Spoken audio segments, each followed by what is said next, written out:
Samuel capítulo 18. Cuando acabó de hablar David a Saúl, el alma de Jonatán se apegó al alma de David y lo amó Jonatán como a sí mismo. Aquel día lo retuvo Saúl y no le permitió regresar a casa de su padre. Jonatán hizo un pacto con David, pues le amaba como a sí mismo. Se quitó Jonatán el manto que llevaba y se lo dio a David, y también su vestido, su espada, su arco y su cinturón.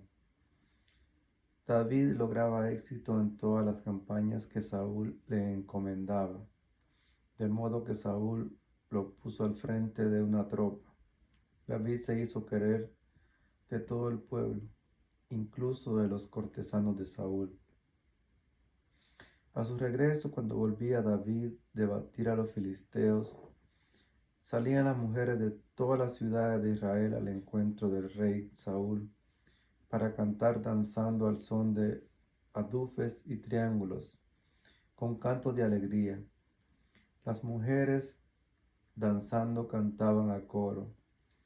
Saúl mató a sus millares y David a sus miriadas. Saúl se irritaba sobremanera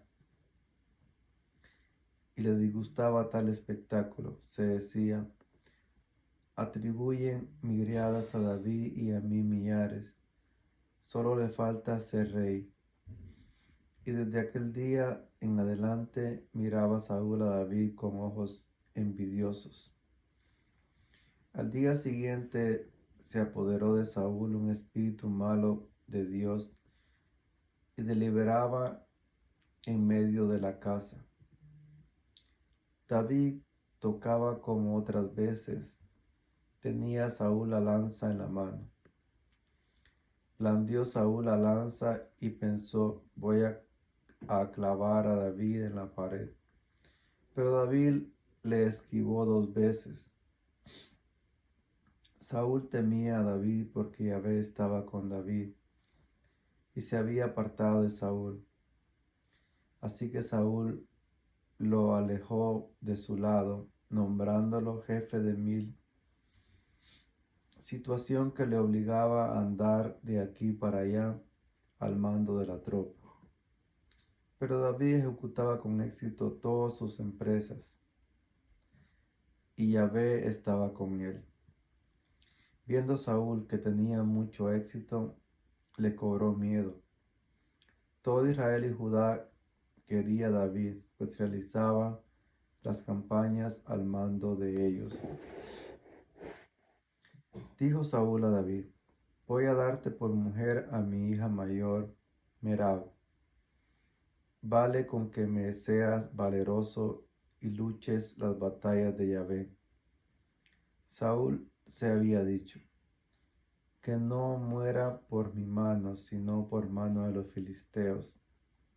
David dijo a Saúl: ¿quién soy yo y qué es mi vida y la casa de mi padre en Israel para ser yerno del rey? Pero cuando llegó el tiempo de entregar a Merab, la hija de Saúl, a David, fue entregada a Adiel de Meholá. Mical, hija de Saúl, estaba enamorada de David. La noticia llegó a oídos de Saúl, que se alegró. Pensó Saúl: se la entregaré, pero será para él un lazo, pues caerá sobre él la mano de los filisteos. Saúl pues dijo 2 veces a David: un día de estos serás mi yerno. Ordenó Saúl a sus cortesanos: insinuad a David. Mira, el rey te estima, también te aprecian todos sus cortesanos, así que acepta ser yerno del rey. Los servidores de Saúl comunicaron estas palabras a David, que replicó: ¿os parece sencillo ser yerno del rey? Yo soy un hombre pobre y ruin. Comunicaron a Saúl sus servidores: Esto y esto ha dicho David. Respondió Saúl, decid esto a David, el rey no quiere dote, sino 100 prepucios de filisteos para vengarse de los enemigos del rey. Tramaba el rey hacer sucumbir a David a manos de los filisteos. Los servidores comunicaron a David estas palabras, y la cosa pareció bien a David para llegar a ser reino del rey. No se había cumplido el plazo cuando se puso en marcha David y partió con sus hombres. Mató a los filisteos, 200 hombres, y trajo David sus prepucios, que entregó cumplidamente al rey para ser yerno del rey. Saúl le dijo a su hija Mical. Saúl le dio a su hija Mical por mujer. Temió Saúl, pues sabía que Yahvé estaba con David, y que Mical, hija de Saúl, le amaba. Aumentó el temor de Saúl hacia David, y fue siempre hostil a David. Los comandantes filisteos solían salir de campaña, pero en todas sus incursiones obtenía David más éxito que los demás familiares de Saúl, así que su nombre se hizo muy famoso.